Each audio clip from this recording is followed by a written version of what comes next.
Oh, good morning, folks. Hope you're well. It's 6 o'clock in the morning, Thursday, the 11th, I believe, of June. I'm losing track of time, as you know, because I've spoken to you before. After some of you, well, I'm retired now, coming up a year now, and this is my early morning walk. I've had a cup of tea, get the engine running. I'll do my walk early in the morning because I need to. Looks like the sun's just about to come up, but yeah, it's okay. It's not raining, so that's a good sign. It has been. Yeah, the subject today I want to talk about is mental health. Over the years, it's changed. The subject's changed a lot, you know.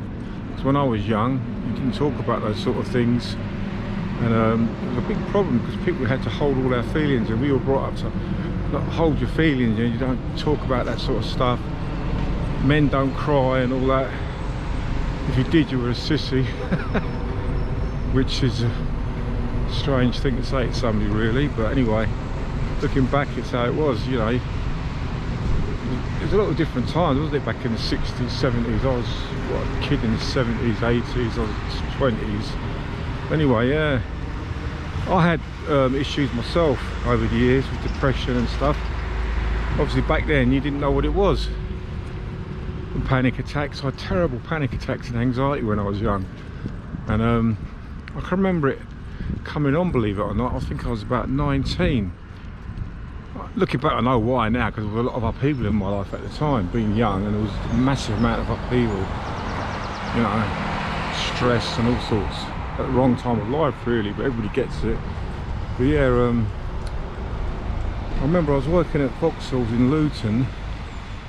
We'd moved. The pub, my mum and dad used to have a pub, and that business had failed, and we ended up in Luton. And my mum was sick at the time. She had mental health issues, all the same, but really quite bad. She was in hospital and stuff, and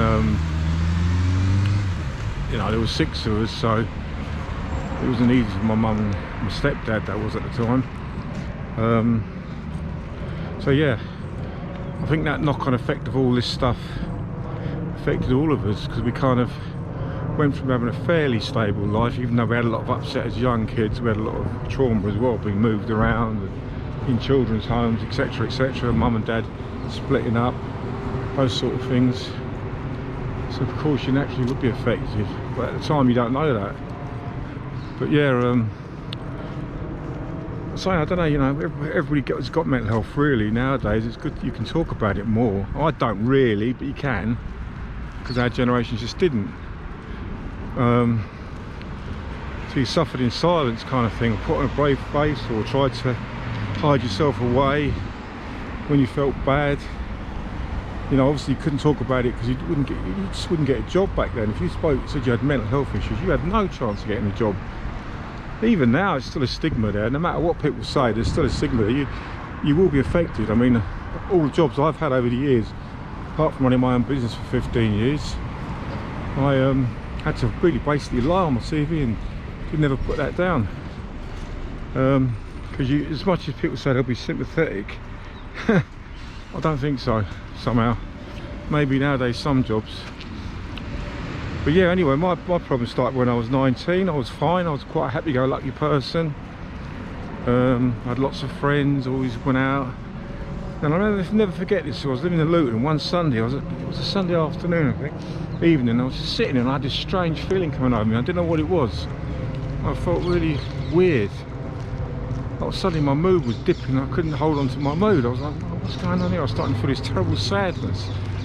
It was probably grief at the time as well, because my grandfather had just died.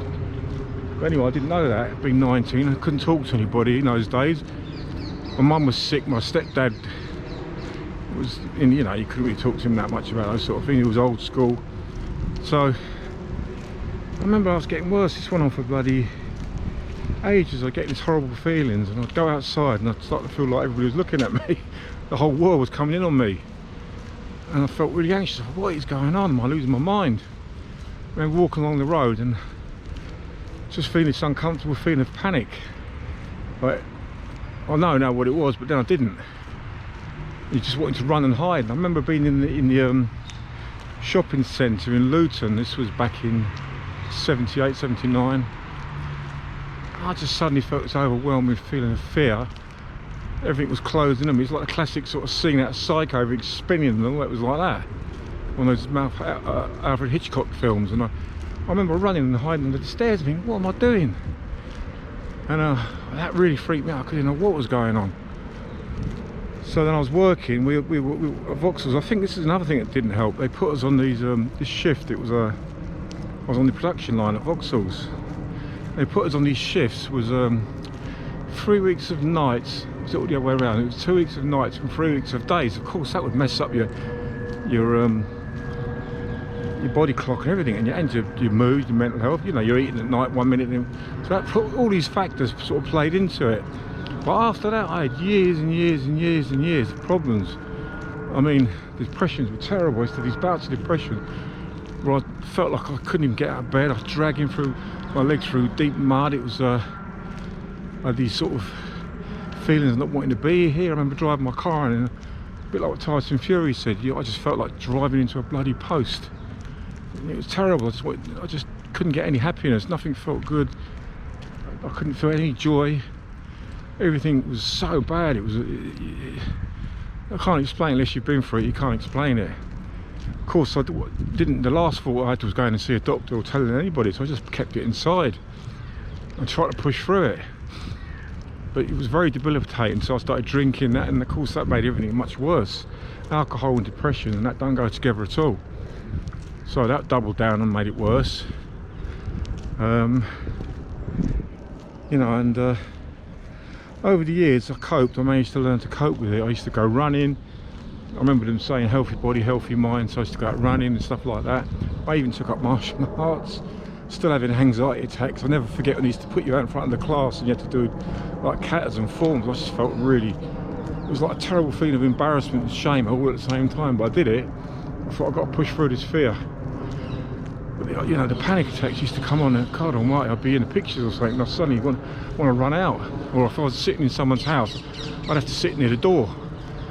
And I just, because I felt like everybody was looking at me, I even started getting this sort of paranoia about being like a blushing thing. I started getting paranoid about that. I kept blushing all the time with the anxiety, and I wanted to hide behind people. It was really weird. So it was an awful time. I had like a social, then I looked up at the time, they called it social phobia. I thought, how the friggin' hell have I got that? I went from being someone super confident and outgoing to someone who was shy and withdrawn. But it came anyway. Over the years I moved around. I ended up living in London, and I think I started my own business, which wasn't great big business, just a small one-man band thing where I used to employ a couple of people. And that was another thing. It was just, God almighty, that just added me into the stress. But anyway, I did that. I just managed, that actually helped me, because when I got bad days I could take time off and you know, give myself time just to come round. But yeah, what happened was it accumulated. And by about, I think I'd split up with my girlfriend at the time. I'd met this girl and I split up with her. Then my dad died, my real dad. That's another story. And it really pushed me over the edge. I ended up having a kind of mental breakdown. Ended up in hospital for a week, took loads of tablets, nearly died. It's embarrassing now talking about it, really, when I look back, but I got through it in the end. It took years. I had to get myself back on my feet. I had therapy, cognitive therapy, I did everything, hypnosis, you name it. I tried it all, meditation, running, this, that, everything. I think I was 39 then, and they put me on antidepressants. I was on different ones for years, different types of antidepressants. To be fair, they did help eventually when they got them stable, because the first ones they put me on just made my panic attacks 100 times worse. I just lost it. And yeah. So of course, you know, that's when it accumulated, that's when everything came to a head. And of course I couldn't hide it anymore. And my business failed. I couldn't keep it up, I had to let it go. I kind of floundered around for a few years. Then I had the stigma, I felt like I had a big stigma on me now. Mental health problems. You felt everybody was treating you differently. It was an awful time. You know, when I see people now like Frank Bruno and all that, I understand what they've been through. Anybody who's been through it, I feel for you, because I know exactly what it's like. you always carry this terrible feeling of shame, and it's hard to get rid of, even now. And it makes it hard to get involved in relationships. I've got friends, and they do know a bit. I'm a bit more open to most people about depression and stuff. I don't talk about it too much, but maybe now and again I might mention it because it's a little bit more easier to talk about it now. But yeah, I managed to get jobs. I worked for BT, got back, I think I was 45 after I had the mental breakdown. I was 45, it took me 5 years to get back on my feet really, just to get my head back together, because when the depression lifted with the antidepressants, which they did work for me, it was like I had to rewind my brain again, because my brain had been depressed for so long, and the way you think is completely different. So my brain sort of switched back to when I was younger, so I almost felt like I was 19 again. My brain had switched back to that age. It was bizarre, and I had to learn to feel emotions properly again and stuff like that. And to some people, they didn't recognise me. They wondered what the hell's going on. My mum said to me, I like the old version of you, so there's the depressed version, because I changed that much. So I kind of almost flipped back to being that happy, more outgoing person I used to be, but without the emotional balance and the understandings. So I kind of like almost stalled my maturity in some ways, because I never had time to look outwards. I was always in internal storms all the time inside, trying to fight my emotions, trying to keep my mind just straight, just to get through the day. So yeah, it's a serious illness, depression. Anybody can take it lightly. I mean, there are different types from what I've read and I've known over the years. There are different types. So you've got the reactive depression, which is like if you have a